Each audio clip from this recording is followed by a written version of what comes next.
Good morning, everyone. It's great to be with you.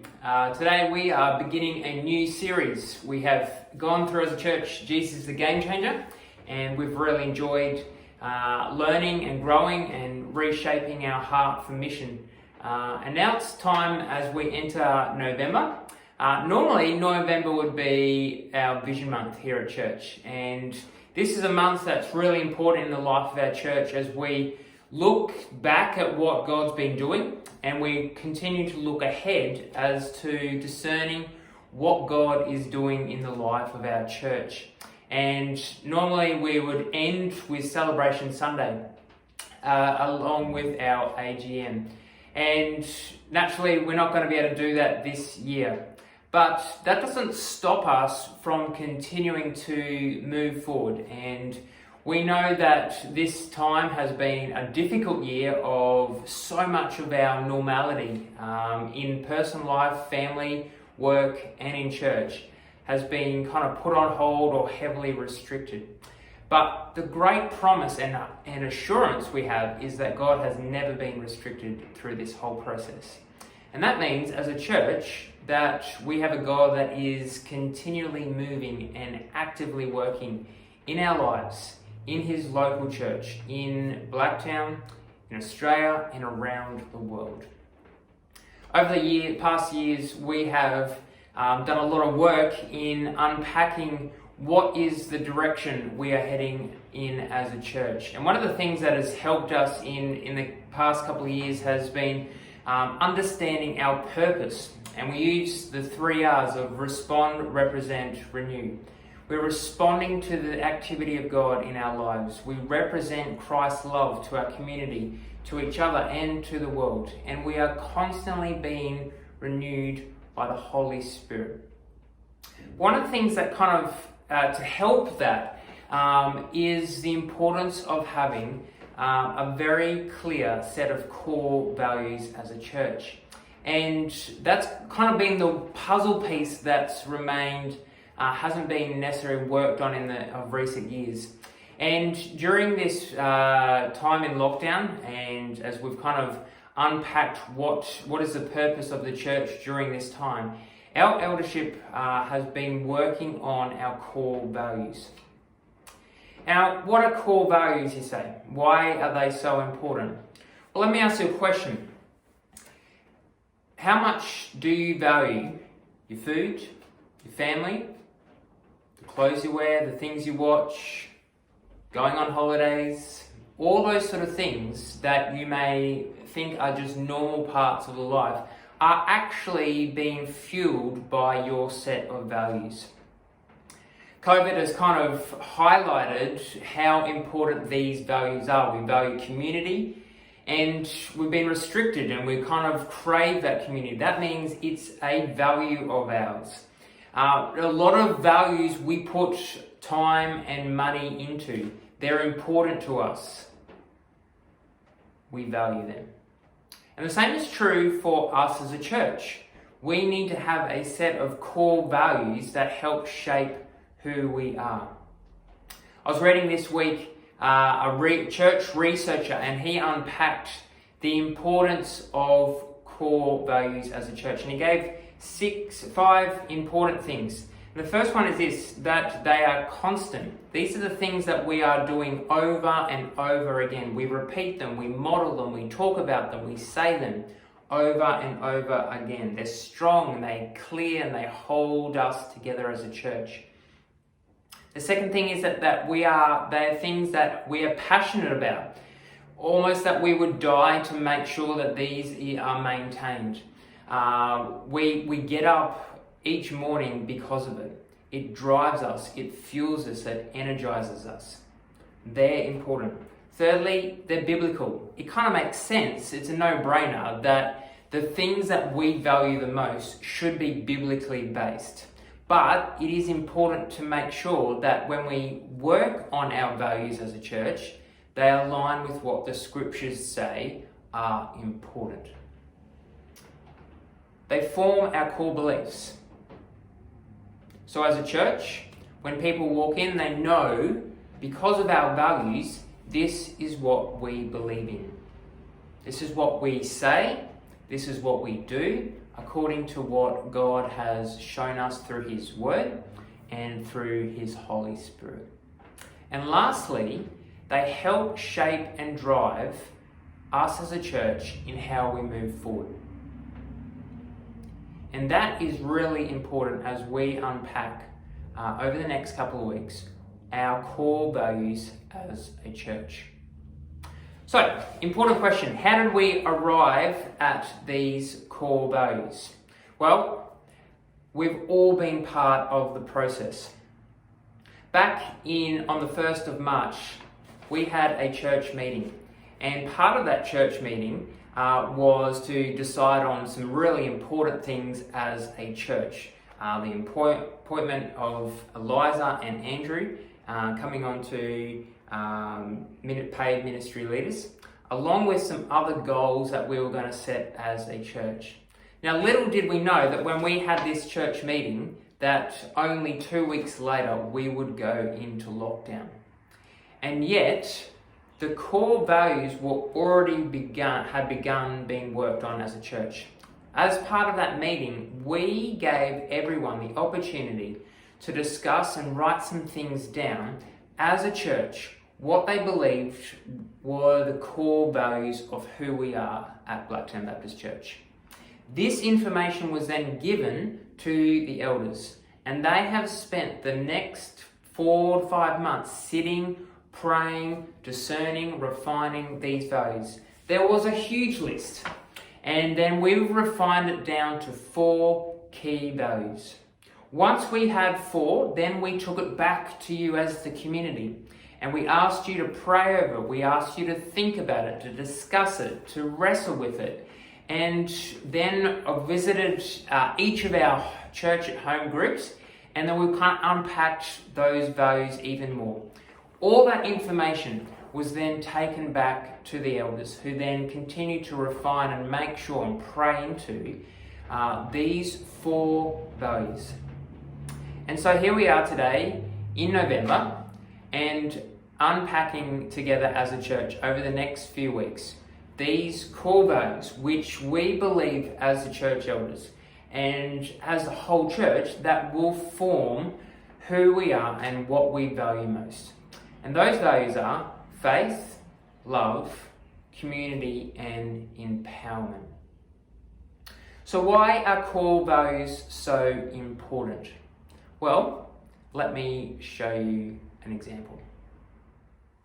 So, I brought you up here to a very important place for me in my leadership, and this is my war room. This is where I come and bring the needs and realities and things that we're working on as a church and bring them before the Lord in prayer. And here is a bit of a framework in terms of how I unpack my prayers, and in light of the importance of how core values work in helping shape and drive us as a church. Let me give you the example of a drive, a road, a path. And our goal in understanding and working with God is trying to get a clearer understanding of His vision, His picture of where we are heading and where God wants us as a church. And that's kind of up here. That's in the distant future. That's something we're working towards. We can't yet fully see it, but we know God is asking us to head in that direction. And so we need some kind of important things to guard us, to make sure that we're continually heading in the right place. And that's where the importance of our purpose, which is respond, represent, renew, and our core values come in. Remember the last point, that our core values help drive the ministry towards the vision. And that's what we are seeking to do as a church, is understand and set these core values in place to help be kind of like the guide rails that help us as a church here in 2020. How do we head towards the new vision that God has for our lives?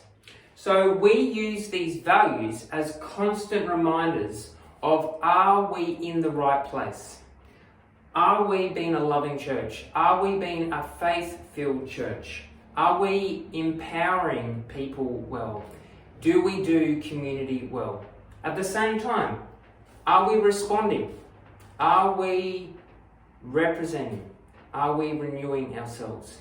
And as we make decisions, as we step out in faith, as we try new things, as we wrestle with things, these are the guardrails that help us as a church move forward. And so today we're going to unpack the first of our core values, and that is faith. Right now in your room where you're watching, God is with you. Now if you look around, you can't necessarily see his physical presence, but you know he is there. Why? Because of faith. Faith is so crucial to how we relate and interact with God personally, but also as his church.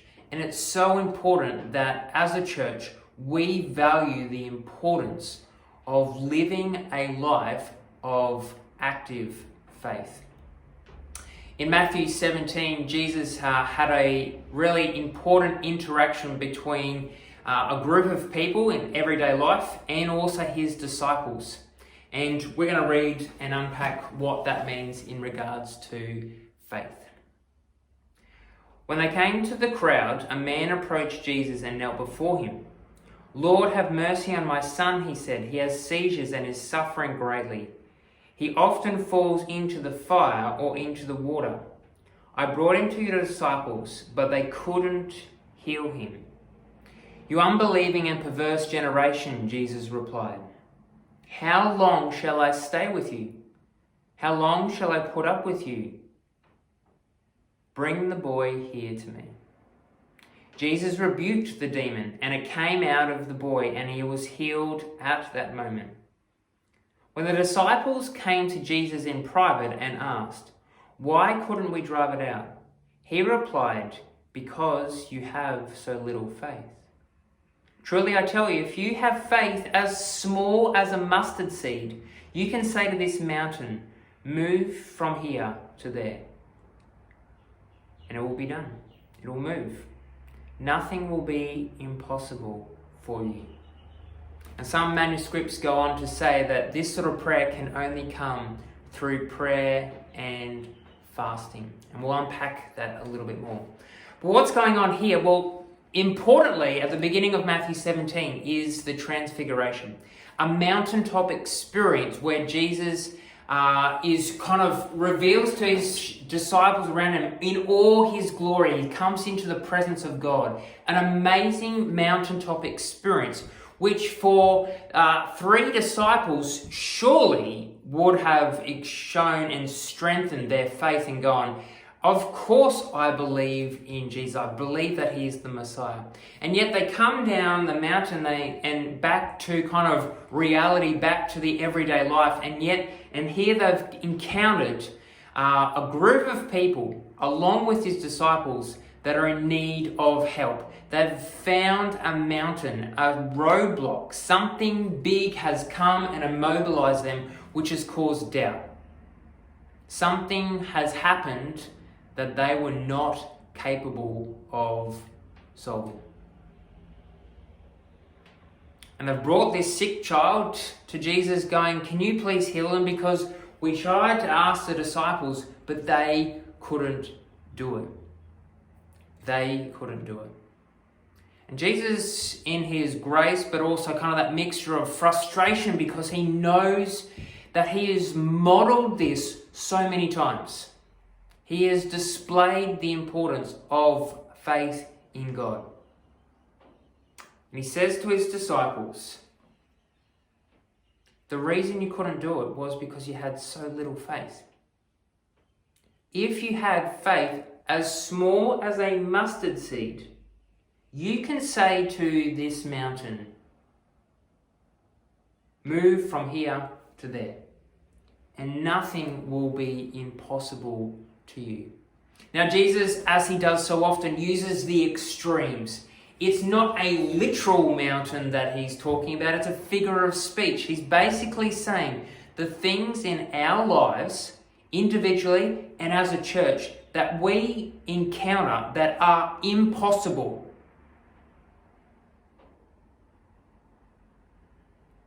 can be moved if we activate our faith, even if it is as small as a mustard seed.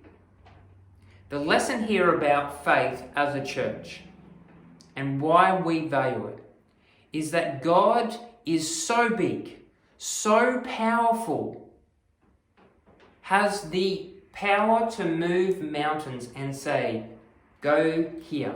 Nothing is impossible to our Creator God. And that we can use our small, tiny, at times doubting faith, activating that mustard seed faith to do incredible things and be part of witnessing God doing incredible things in His kingdom. We're going to hear a short testimony from Andrew Cameron, our administration ministry leader, on how we as a church have activated faith and why faith is so important. Let's check this out.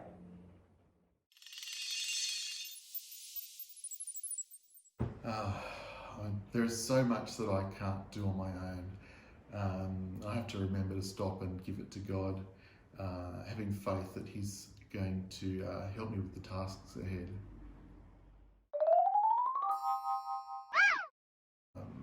The last few years there have been so many projects that we've undertaken that we never really could have afforded.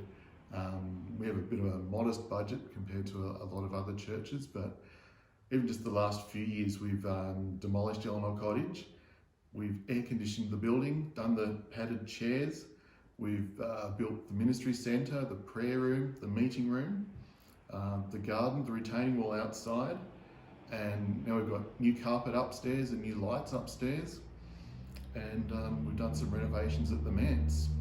And we didn't have the money, but people stepped out in faith and have supported that. And also, the church has employed Eliza to work with our youth, and the church has employed me to do administration, and both of those were big steps financially. And even in this COVID season, our expenses continue, but people continue to give their tithes and offerings to continue the work of the church. Faith in God makes everything possible. We don't have to move mountains, we just need to have faith that God can. When we place our faith in God, He can do anything.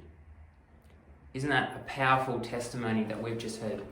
And an important reminder as we as a church move forward in faith that God will do immeasurably more than we could ask or imagine. And there will be some significant changes and challenges and mountains ahead for us as a church. And I guess why this is a core value and the lesson that's important for us to understand is, how will we as a church respond when mountains come before us? Will we panic like the disciples and kind of not be so sure as to how we need to handle this? Or will we activate our mustard seed faith and trust that when we activate our seed of faith, we trust that a powerful, big God can indeed move mountains for us. And not only move mountains for us, but continue to ask and invite you and me to be part of the kingdom building here in Blacktown. So I challenge, how do we activate that faith? Well, the end of this particular story gave us a bit of a clue. Now, the Matthew manuscript kind of has it as an asterisk, and some different translations actually use this particular phrase that this sort of situation could only come out with prayer and fasting. And prayer is one of those activating ingredients for our faith to kick in. It may be small, it may feel like a mustard seed, but when the people of God are faithful in prayer, in believing by faith that God can do the impossible, that is where we have stories and testimonies such as Andrew's, of all the incredible things that he has done. It's been done as we have placed our faith in God and continue to pray into these situations. I know and believe that big things are ahead for us as a church. And some of those things we will encounter and say, that is impossible. That's too big. When I talked about the city of Blacktown in the next 15 years growing to 505,000 people, how can we be part of the mission and kingdom work of Blacktown? And we would say, that's too big. Of course it is. But we can activate our mustard seed faith and entrust that when we activate it before God and allow Him to do incredible things, moving mountains, as we activate our faith. Church, this is a core value. Faith will be behind everything that we do, every decision that we make, every venture that we do, every ministry that we seek to be involved in.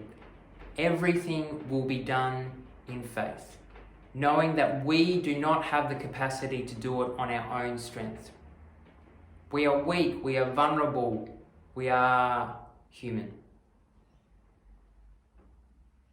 But God is a big God, and He does the impossible. Our role is to activate our mustard seed faith and trust in Him.